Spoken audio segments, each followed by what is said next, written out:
বাক্য সঁচাকৈ আপোনাৰ জীৱনত কাম কৰিছেনে নাই কেইটামান প্ৰমাণ আমি চাম। মথিয়ে লিখা শুভবাৰ্তা 7 অধ্যায় 16 পদ আপোনালোকে লিখি ল'ব পাৰে।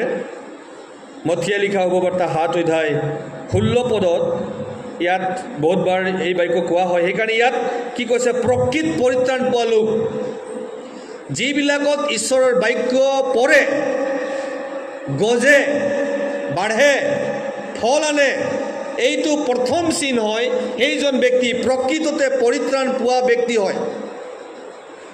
আৰু পৰিত্ৰাণ পোৱা ব্যক্তি এইটো নহয় যে তেওঁ গীৰ্জা আহিলে পৰিত্ৰাণ পালে, এইটো নহয় যে তেওঁ কৰ্মচাৰী কৰিলেই পৰিত্ৰাণ পালে, এইটো নহয় যে তেওঁ সদায় মুখস্থ পদ গালে কাৰণে তেওঁ পৰিত্ৰাণ পালে, এইটো নহয় যে তেওঁ গান গালে ভাল ভাল কাৰণে তেওঁ পৰিত্ৰাণ পালে, এইটোও নহ'ব পাৰে।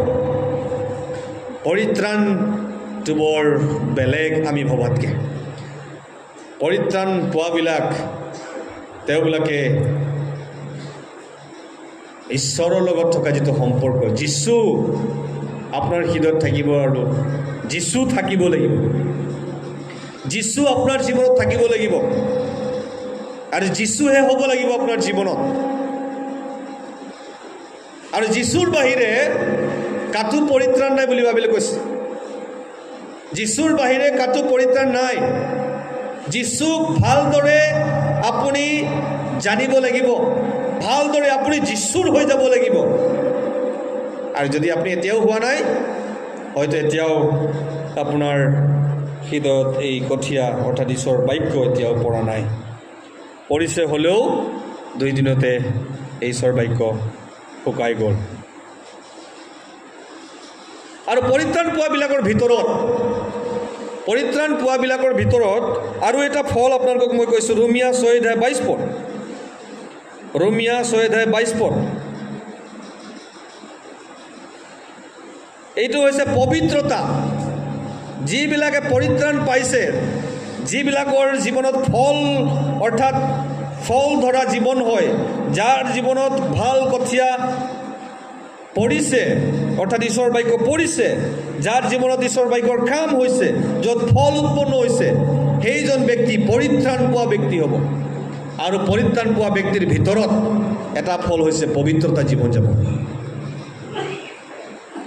আপুনি মই চেক কৰিম আমাৰ পবিত্ৰতা জীৱন যাপন আছে নাই, নহ'লে কিন্তু ঈশ্বৰৰ ৰাজ্যৰ আপুনি নহ'বও পাৰে। অলপমান টান হ'ব শিক্ষাবিলাক, কিন্তু বাইবেলে যিটো কৈছে এইটোৱে হ'ব।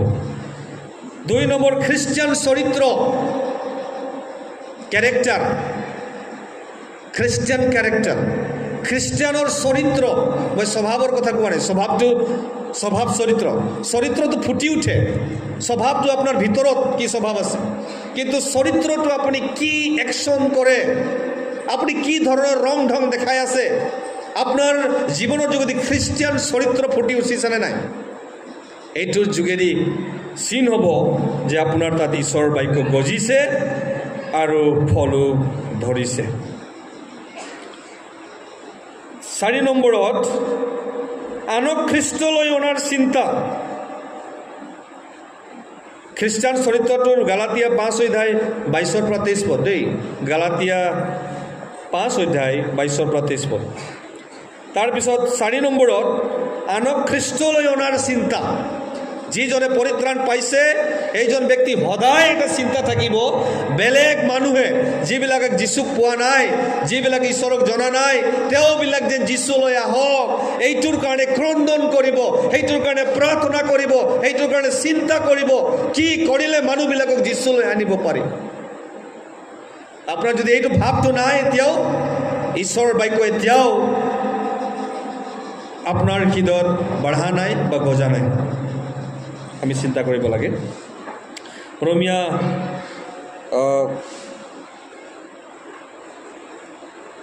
ৰোমিয়া পুস্তকৰ 1 অধ্যায় 13 পদ। এইটো 1 অধ্যায় 13 পদ। ৰোমিয়া 1 অধ্যায় 13 পদ। আনক খ্ৰীষ্টলৈ অনাৰ চিন্তা। 5 নম্বৰত, আপোনাৰ যি সম্পত্তি আছে, এই সম্পত্তিক ঈশ্বৰৰ কামৰ কাৰণে দিয়া। যি কাম আপোনাৰ আছে ঈশ্বৰৰ কামৰ কাৰণে, ঈশ্বৰৰ কামৰ কাৰণে আপুনি সম্পত্তি দিবলৈ বা আপুনি আপোনাৰ যিটো ভাগ পায় তাক দিবলৈ মন যাব সদায়। যিবিলাকৰ ঈশ্বৰৰ কামৰ কাৰণে দিবলৈ মন নাযায় তেওঁবিলাকে এতিয়াও চিন্তা কৰিব দেই, ঈশ্বৰৰ বাক্য ভালকৈ গজা নাই। ৰোমিয়া 15 অধ্যায় 25-26 পদ এইটো আছে। 6 নম্বৰত ঈশ্বৰৰ প্ৰশংসা কৰা, সদায় ঈশ্বৰৰ গৌৰৱ, সদায় ঈশ্বৰৰ গৌৰৱ হোৱাটো তেওঁ বিচাৰিব। ইব্ৰী 13 অধ্যায় 15 পদ, ইব্ৰী 13 অধ্যায় 15 পদ।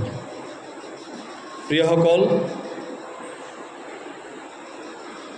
আমি নিজে চিন্তা কৰিম আপোনাৰ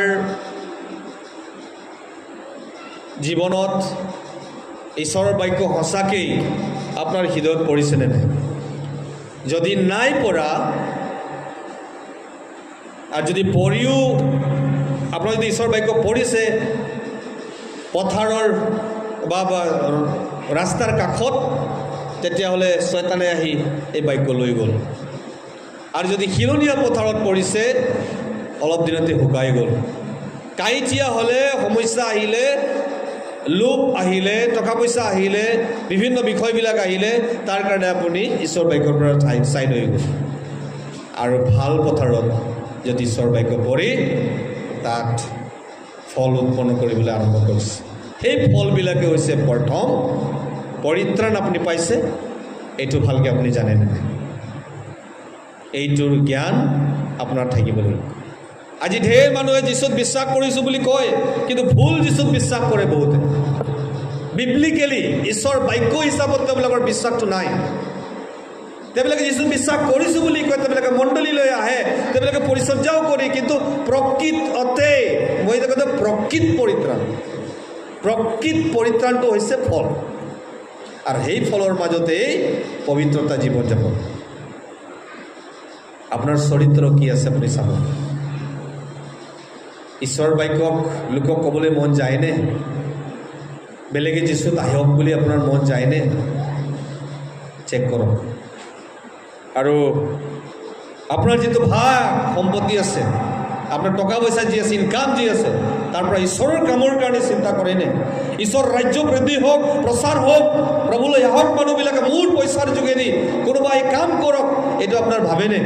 এইটো যদি এতিয়াও ভাবিব পৰা নাই, তেতিয়াও আপোনাৰ কেনা লগা আছে ক'ৰবাত। আৰু ঈশ্বৰৰ গৌৰৱ সদায় আপুনি ভাবেনে? ঈশ্বৰৰ প্ৰশংসা। বহুত মানুহ আছে নিজৰ প্ৰশংসাৰ কাৰণে, নিজৰ ফূৰ্তিৰ কাৰণে, টকা পইচাৰ কাৰণে বহুত মিনিষ্ট্ৰী কৰা মানুহ আছে। কিয় মিনিষ্ট্ৰী কৰে? কিবা এটা পাই কাৰণে। নাপালে মিনিষ্ট্ৰী নকৰিব।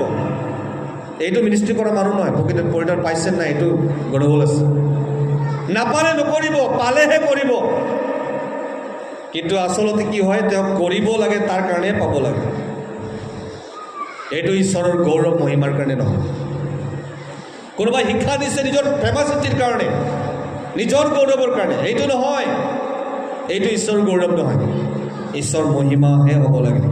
কোনোবাই গান গাইছে নিজৰ প্ৰমোচনৰ কাৰণে নহয়, নিজৰ ভাল সুৰৰ কাৰণে নহয়, কিন্তু কেৱল মাত্ৰ প্ৰভুৰ গৌৰৱৰ কাৰণে। এই ভাৱটো আপুনি জানে, মই জানো, নিজৰ নিজৰ হৃদয়টো নিজে নিজে জানে। এইবিলাক যদি কমি আছে, তেতিয়াহ'লে আহক আমি চেক কৰিম ঈশ্বৰৰ বাক্যৰ ফল সঁচাকৈ আছে নাই। যদি নাই, এতিয়াও আপুনি ঈশ্বৰৰ ৰাজ্যৰ নহয়, এতিয়াও আপুনি ঈশ্বৰৰ ৰাজ্যৰ নহয়। আৰু যদি ঈশ্বৰৰ ৰাজ্যৰ নহয়, কি হ'ব এইটো আমি নেক্সট এপিছডত চাম, নেক্সট ছিৰিজত আমি চাম। আহক আমি সকলোৱে চকু বন্ধ কৰোঁ।